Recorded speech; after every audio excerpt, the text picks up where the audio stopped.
Hi guys, चलिए जानते हैं न्यूट्रिशन के बारे में, जिसके बारे में हर इंसान को नॉलेज होना बहुत ज़्यादा ज़रूरी है। अब तो कोविड के बाद लोग काफ़ी अवेयर हो गए इस चीज़ को लेकर, तो लोग पैसे दे दे के न्यूट्रिशन का कोर्स करते हैं और इसके बारे में इंफॉर्मेशन गेन करते हैं।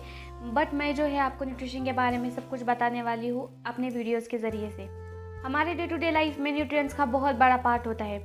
जैसे कि गाड़ी को ज़रूरत होती है पेट्रोल की, हमारे मोबाइल को ज़रूरत होती है रिचार्ज की, वैसे ही हमें ज़रूरत होती है फूड की। हमें हमारे डे टू डे लाइफ के डेली एक्टिविटीज़ करने के लिए, जैसे कि उठना, बैठना, चलना, भागना, डांस करना, एक्सरसाइज करना, हंसना, बोलना और ऐसे तमाम कामों के लिए हमें जो है वो एनर्जी की ज़रूरत चाहिए होती है। और ये एनर्जी हमें मिलती है फूड से। पर क्या आपको पता है, हम लोगों को तब भी एनर्जी की ज़रूरत होती है जब हम कुछ नहीं कर रहे होते हैं, बस रिलैक्स बैठे हुए हैं, कुछ नहीं कर रहे हैं, या मेडिटेशन कर रहे हैं, या सो रहे हैं, तब भी हमें एनर्जी की ज़रूरत पड़ती है। और ये एनर्जी की ज़रूरत इसलिए होती है क्योंकि हमारे बॉडी के अंदर काफ़ी बायोलॉजिकल प्रोसेस जो है वो हो रही होती है और हमें पता भी नहीं होता।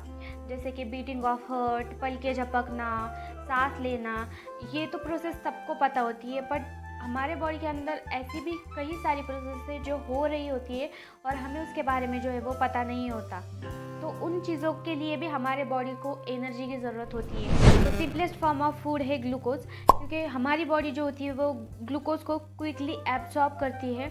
आपको पता होगा कि स्पोर्ट्समैन एंड एथलीट जो होते हैं वो इसी पे डिपेंड होते हैं एनर्जी के लिए। और हॉस्पिटल में भी उन पेशेंट को ग्लूकोज की ड्रिप दी जाती है जिनको बहुत ज़्यादा एनर्जी की ज़रूरत होती है।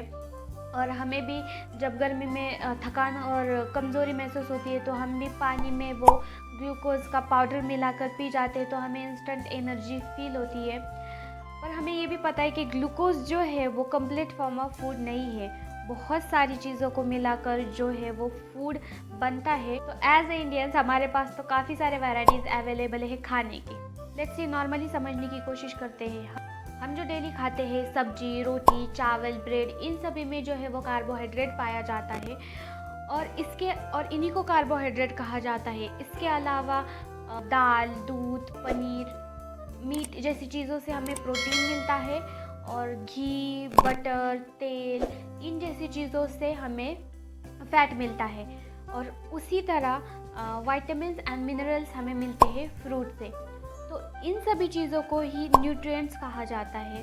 अभी यहाँ पे काफ़ी लोग कंफ्यूज हो जाते हैं न्यूट्रिएंट्स में और न्यूट्रिशन में, तो कंफ्यूज होने जैसा कुछ नहीं है। तो देखते हैं कि न्यूट्रिशन क्या होता है। तो nutrition is the process of taking food and using it for growth, health, development and repair. मतलब सिंपल वे में अगर बताऊँ तो जब हम खाना खाते हैं और खाने के बाद जो प्रोसेस होती है, मतलब खाना खाने का डाइजेस्ट होना, देन इसिमिलेशन होना, देन इंजेशन होना, देन वो खाना एब्जॉर्ब होना और फिर बाद में वेस्ट प्रोडक्ट का एक्सक्रिएशन होना, इस सब प्रोसेस को जो है न्यूट्रिशन यानी पोषण कहा जाता है। न्यूट्रिशन के लिए हमें कुछ करना नहीं पड़ता, हमारी बॉडी अपने आप इस प्रोसेस को करती है। जैसे हम खाना खाते हैं तो उसके बाद हमारे बॉडी को ऑर्डर नहीं देना पड़ता, हमारी बॉडी अपने आप वो सब प्रोसेस जो है वो करती है। और खाना खाने के बाद और वो खाना एब्जॉर्ब होने के बाद जो कंपोनेंट्स निकलते हैं, उन कंपोनेंट्स को न्यूट्रिएंट कहा जाता है। और न्यूट्रिएंट्स हमारे लिए बहुत ज़्यादा ज़रूरी होते हैं, हमें हमारी ग्रोथ के लिए, डेवलपमेंट के लिए, हमें सर्वाइव करने के लिए, हमें रिप्रोड्यूस करने के लिए, हमें ज़िंदा रहने के लिए न्यूट्रिएंट्स जो है वो बहुत ही ज़्यादा ज़रूरी होते हैं। तो हर रोज़ समय पे राइट अमाउंट में न्यूट्रिएंट्स लेना बहुत ज़रूरी है हमें हेल्दी, लंबी और अच्छी ज़िंदगी जीने के लिए, और जो भी काम हम कर रहे हैं उस काम में हमारा बेस्ट देने के लिए। तो न्यूट्रिएंट जो हमने देखे हैं उन्हीं को दो पार्ट में डिवाइड किया जाता है, मैक्रोन्यूट्रिएंट्स और माइक्रोन्यूट्रिएंट्स।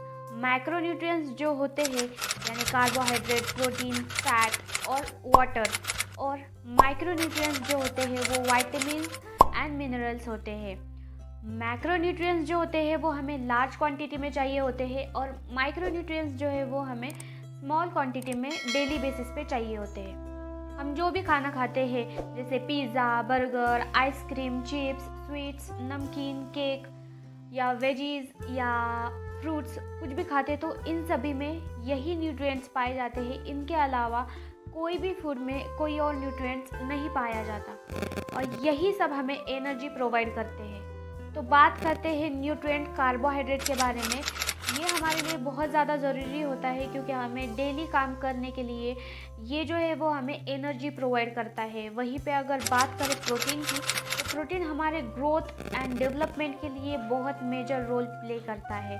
और फैट, ये भी हमारे लिए बहुत ज़्यादा ज़रूरी होते हैं, क्योंकि हमारी ब्रेन की डेवलपमेंट के लिए भी फैट बहुत ज़्यादा ज़रूरी होते हैं। And next is micronutrients, that is vitamins and minerals, जो हमें मिलते हैं फ्रूट से, पर ये भी हमारे लिए बहुत ज़्यादा ज़रूरी होते हैं। और इनको प्रोटेक्टिव फूड ऐसे भी कहा जाता है, क्योंकि ये हमें इन्फेक्शन से लड़ने में और हमारी इम्यून सिस्टम को स्ट्रॉन्ग करने में मदद करते हैं। इसीलिए कोविड के टाइम पे डॉक्टर सजेस्ट करते थे कि फ्रूट्स खाने चाहिए। बाय द वे, तो ये सब जो है वो हमारे डेली डाइट्स में जो है वो इंक्लूड होना बहुत ज़्यादा ज़रूरी होते हैं। तो हम हमेशा इसी परेशानी में रहते हैं कि हम क्या खाएं कि जिसकी वजह से हम हेल्दी और हैप्पी रह सकें। तो हमें ऐसा खाना खाना चाहिए जिसमें carbohydrate, proteins, fats, vitamins, minerals, यानी मैक्रोन्यूट्रिएंट्स और माइक्रोन्यूट्रिएंट्स दोनों ही मॉडरेशन में अवेलेबल हो। और इसी को जो है वो बैलेंस डाइट कहा जाता है। और यही सभी फूड किसी एक इंडिविजुअल के डाइट में इम्बैलेंस हो, यानी न्यूट्रिएंट इनसफिशिएंट क्वांटिटी में हो, तो उसे अंडर न्यूट्रिशन कहा जाता है। यही न्यूट्रिएंट्स अगर किसी इंडिविजुअल के डाइट में एक्सेस हो तो उसे ओवर न्यूट्रिशन कहा जाता है। ये दोनों फॉर्म ऑफ न्यूट्रिशन जो है इनको माल न्यूट्रिशन ऐसे कहा जाता है। न्यूट्रिशन का प्रोसेस जो है वो सबका अलग अलग हो सकता है, क्योंकि ये बहुत चीज़ों के ऊपर डिपेंड होता है, जैसे कि आपकी बॉडी हाइट, वेट, एज, आपका कंपोजिशन, हार्मोन्स, एक्टिविटी लेवल, ऐसे काफ़ी चीज़ों के ऊपर जो है वो न्यूट्रिशन डिपेंड होता है। इसके अलावा डिफिशियंसी वर्ड भी आपने सुना होगा, या फिर हम हमेशा देखते हैं किसी को खून की कमी हो रही है, चक्कर आ रही है, नींद की प्रॉब्लम, आँखों के रोग, लो इम्यूनिटी, डिप्रेशन जैसे कई डिसीज़ जो है वो होते हैं। और ये इसी वजह से होते हैं, अगर किसी इंडिविजुअल के डाइट में किसी पर्टिकुलर न्यूट्रिएंट्स की अगर कमी हो तो ऐसे डिसीज़ जो है वो उनके अंदर पाए जा सकते हैं। तो फूड इतना ज़्यादा इम्पॉर्टेंट होता है हमारे लिए। न्यूट्रिएंट्स जो है वो मेजर रोल प्ले करते हैं हमारे लाइफ में, और इसी के बारे में हमको समझना, इसी के बारे में नॉलेज होना बहुत ज़्यादा ज़रूरी होता है। और इसी चीज़ को हम इग्नोर कर देते हैं तब तक जब तक ये छोटे छोटे साइंस या छोटे छोटे डिसीज़ जो है वो किन्हीं बड़े डिसीज़ में जो है वो कन्वर्ट नहीं हो जाते। इन सभी न्यूट्रिएंट्स के बारे में हम आने वाले वीडियो में काफ़ी डिटेल में जानेंगे। तो ऐसे ही वैल्यूएबल इन्फॉर्मेटिव इन्फॉर्मेशन मिस ना करने के लिए सब्सक्राइब ज़रूर कीजिए, और वीडियो का कंटेंट अगर पसंद आया होगा तो इसको एक लाइक ज़रूर कर दीजिएगा। तब तक के लिए खुश रहिए और अपना ख्याल रखिए। बाय।